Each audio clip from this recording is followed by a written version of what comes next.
Good morning. Happy Friday, pretties. Yay, we made it through the week. Welcome to Friday's coffee chat. And I actually don't even have a cup of coffee, which is awful, right? Oh, darn. Well, this morning was very unusual. I'm joining a little bit later than normal because we just got back from driving down to Dallas and dropping our 14-year-old daughter, Ava, off at the airport. She is making a solo trip, yes, a 14-year-old, to Atlanta to meet up with her friends. And I'm feeling all kinds of anxiety around this right now. She's so independent, though, that I just completely trust that everything is going to go smoothly. But she's been asking me about this for a long time. She's got some friends that she's met through horse riding, and some of them come in from other parts of the country, and they're meeting up in Atlanta where a few of her friends already live.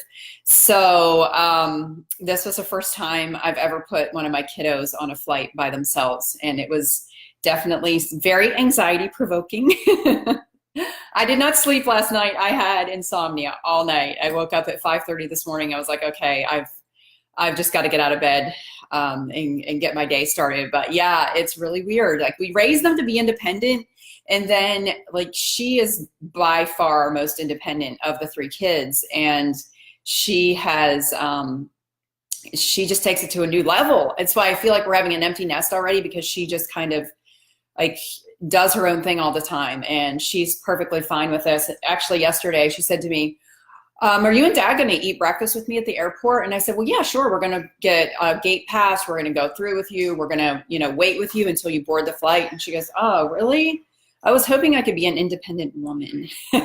So she's our 14-year-old independent woman. I said to Craig on the way back home, I would not be surprised at all if she just goes to college out of state and does perfectly fine with that. And she's just going to be off on her own. That's just her personality. So anyway, yeah, it's good and it's bad, right? All right. So this morning, I don't really have a topic planned, but I thought it'd be fun if we do an Ask Anything. If you want to ask something about style or beauty or relationships or life or self-care or whatever, I am open to any questions that you want to submit. I will be more than happy to answer those. I will be watching on both Facebook and Instagram, so you can submit either place. And I'll start off with one that I got yesterday. And I also have some things here waiting for fall to start, and some of the pieces that I can't wait once our temperatures finally start to feel fall-like. I'm in North Texas, north of Dallas, and it's still, it's 76 right now.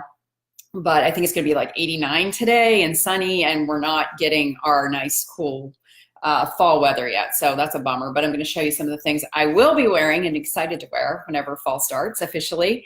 One of the questions I got yesterday that I was going to answer, though, this is kind of funny. Somebody asked me what I do with my hair after I'm done working out when it's sweaty. And I think I've mentioned before that I only do blowouts twice a week. So that means I have very curly hair, which I showed you guys on one coffee chat. I pulled the beast down when it was all curly and hadn't been straightened. And the funny thing is, like, whenever I went to a new salon a few weeks ago, and I was telling them about how I have this naturally curly, frizzy hair, and I can't air dry it or let it, just be natural. And they're like, oh yeah, you can. It's super easy. Just put this product in and then like flip your hair upside down and dry it for a few minutes. I tried that. It was not a good look, trust me. My hair is difficult to deal with. So I try my hardest whenever I do straighten it to make it last. And so after I work out and I've had it back in a ponytail, this part underneath is always wet from sweat and gets really curly. So one of the questions I got yesterday was, what do you do with your hair after you work out? What I usually do is I will just take that part down. I take the clip, pull this up, and then I'll just round brush this out. Yes, sweat and all. And sometimes I spray a little bit of dry shampoo back in there if it's getting a little bit oily. But I just really round brush it and dry it back out. And then sometimes I run my flat iron over it to smooth it if it needs that too. But that's what I do between my hair washings to kind of make it last a little bit longer. I try not to use a lot of dry shampoo because it gets kind of funky and builds up in there. And I've tried every brand out there and they all do the same thing. You can only use them for like a day or two before you start to get too much buildup and too much funk in there. But yeah, that's what I do. That's how I dry my hair. after a workout. And I just see Janice asked a question. Hi, Janice. Good morning. I have disappearing eyebrows and I have trouble filling them in. Have you tried microblading? I have not tried microblading, but I have several friends who have done it. And at first, it's a shocker when I see them. I'm like, ooh, wow, yeah, that's interesting. Because as you know, when you first get the microblading done, the eyebrows are super dark. But it does fade over time and looks beautiful. Everybody that I've known who has done it, even though it was shocking at first, it turned out absolutely amazing. And everyone that I've talked to has raved over it and said it was the best decision they've ever made. So you just have to get that through that initial time period when they're really, really dark. And once you do that, I think the results speak for themselves. And it's something that I've kind of considered doing. And I may do it because mine are kind of the same way, like on the ends, they're starting to thin out and I have to use my pencil or my powder every day to fill them in, but something I might consider doing. So yeah, great question. Okay, so now I'm going to show you a few things that I'm looking forward to wearing this fall when the weather gets nice.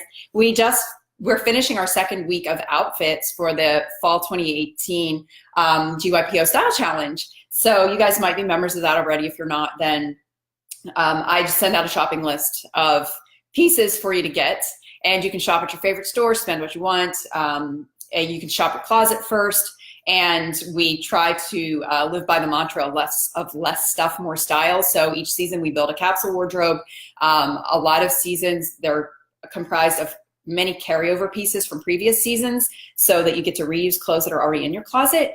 And so it's a lot of fun. We have a private Facebook group. We get in there and we show off our style to each other. And we make real life friendships. It's just, there's so many good things about it. But anyway, I'm going to show you some of the pieces that I'm excited about wearing this fall. And I'm just going to keep an eye out to see if there are any more questions coming in. So if you have any on Instagram or Facebook, feel free to post those while I'm talking and I'll go back through and look for them.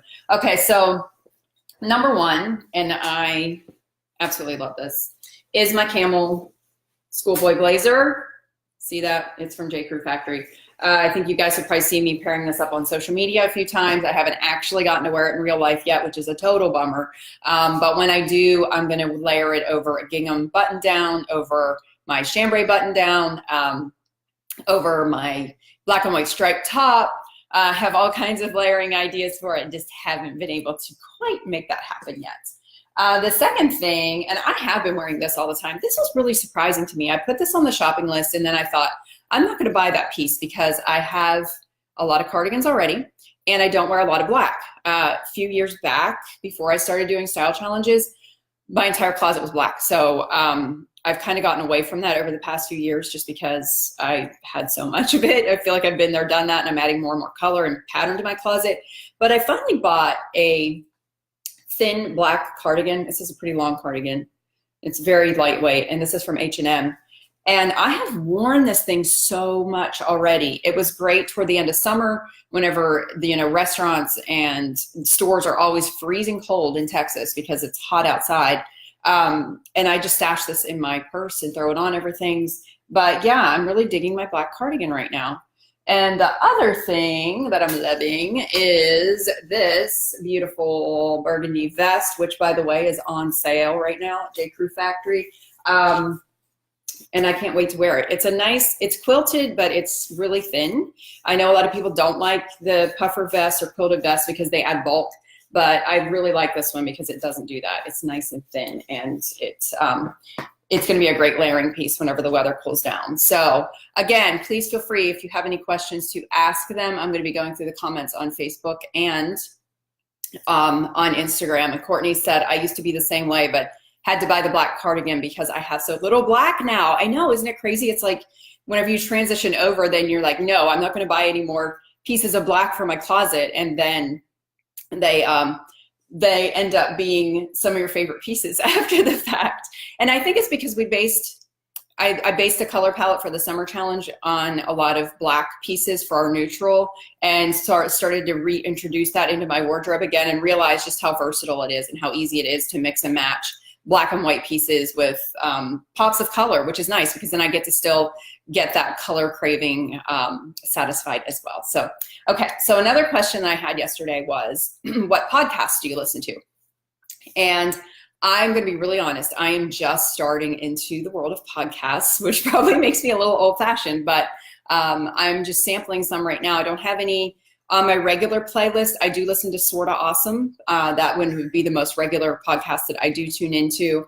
But I would love you guys, if you want to give suggestions, tell me some of your favorite podcasts, please leave them in the comments, because I know that there are a lot of women out there that are looking for podcasts. And one of the comments that I got was, and I love this made my day. Somebody told me yesterday that they appreciated hearing from someone my age, because it seems like a lot of the podcasters and influencers on Instagram doing stories and Facebook Lives are young moms, and they were relating more to my life stage than to that life stage. So thank you for that. I like hearing that there's a space for voices of women over 40 in a different life stage. So I appreciate that. All right, so I also got a question about, let me hop over here real quick. Yes. Oh, my hourly schedule. I get a lot of questions about that. I think I might just do an entire coffee chat on hourly schedule. Yeah, so I talk a lot about my power hour, starting my day. I try to get up an hour before everybody else, although Craig's an early bird, so he's usually up before me. And yes, he works from home, so he's like right over there, probably listening to every word that I say. So anyway, I try to get up early every day to plan out my day, and I do an hourly schedule, and I just write it out in a notebook. You don't even need an hourly planner to do this. I write every hour of the day, and then I fill in the blanks for everything that I want to, everything that I have to do, and everything that I want to do in a day. And the want to do's are just as important as the have to do's. So I schedule it out in hour blocks, and I schedule in things like getting ready for the day. And I talked yesterday about making time for the things that matter to you, for your goals. I block in time for that. I put in my workouts. Just anything that's important to me that I want to get done in a day. If it's not in that hourly schedule, the fact is it's probably not going to get done. And I know that this sounds really kind of over the top, but it's the thing that helps me just stay on track and stay focused. And I find that if I just make a to-do list of things, my day can get away from me so fast. But if I actually schedule the things, then the things get done. So if you put them in a schedule, they're going to get done. And I just am such a big proponent for keeping this kind of schedule. All right, so we're getting some more questions over here on Facebook. And thank you. I just saw Aunt Laura. Thank you. Yes, I do appreciate someone closer to my life stage sharing about life. It is so needed. Thank you. I appreciate that. Okay, so Donna's asking what my favorite purses are. Well, Donna, a few years back, I committed to making the big purse purchase. And on a cost per use basis, it ended up being a really good idea. So I have a big Louis Vuitton Neverfull tote. And I used to be the type of person that would switch my purse out probably 4 times a year. I would just go buy a cheap purse, not something that wasn't well made, something that was kind of trendy, and use it for a season, and then either donate it to Goodwill or sell it. I finally got to a point where I was through with all of that and decided to commit to doing the investment purse. And I haven't looked back. It has been the best decision ever. So I carry that purse year round. It came with its own little zipper clutch inside, so it's super handy whenever we go on trips. Like on an airplane, I stuff that thing full of whatever I can get in it. And then, when we're going out to dinner and things, then I can just throw my phone and license and credit card and some cash into the little clutch part and just take that with me. So that's been a really good investment for me. I have no plans to get rid of it anytime soon. I want to say I've had it at least 3 to 4 years. I don't get sick of it. It's amazing. So that's my favorite purse. I have been eyeballing, I don't know, just this past season, I've been seeing these pretty burgundy purses that we've had on the Style Challenge. And I just have a thing for burgundy and oxblood in the fall. And I think sometimes about adding one of those to my collection, but I haven't pulled the trigger on that yet. So that's where I'm at right now with my purses. All right. And Aunt Laura is also asking me, show us what it looks like later, or share a link to the purse. If so, yes, I can show you what it looks like. Okay, so the next question is, all right, well, Amy's making a comment. She said, I love the style challenges that brought color to my wardrobe too. I had a uniform of black or brown or gray. Yes, I was the black and gray girl. Like everything in the closet was black and gray. Okay, so I have the big Louis Vuitton Neverfull, the biggest one that they make. And now that I look back on it, I probably could have gone a size smaller, but it's been super versatile because, like I said, I take it whenever I travel. It's my laptop bag. It's everything. So yes, I will put a link here so you can see that on Facebook. All right, and I'm scrolling through to see if we have any other questions. Sorry, this is not more elegant. I can find a more elegant way of doing it in the future. All right, I think that's all we got for today. Okay, awesome. But as always, please feel free to leave me suggestions, comments, questions, because this is how I get the ideas for the coffee chats. They come directly from you guys, and I so enjoy being able to share with you in this medium, and it's been really cool. I've been doing it for, I think this is my 20th coffee chat in a row. Woo! And I don't have any plans of stopping anytime soon. So thank you guys for tuning in. I super appreciate it, and I hope you have an awesome Friday and a great weekend too. Bye.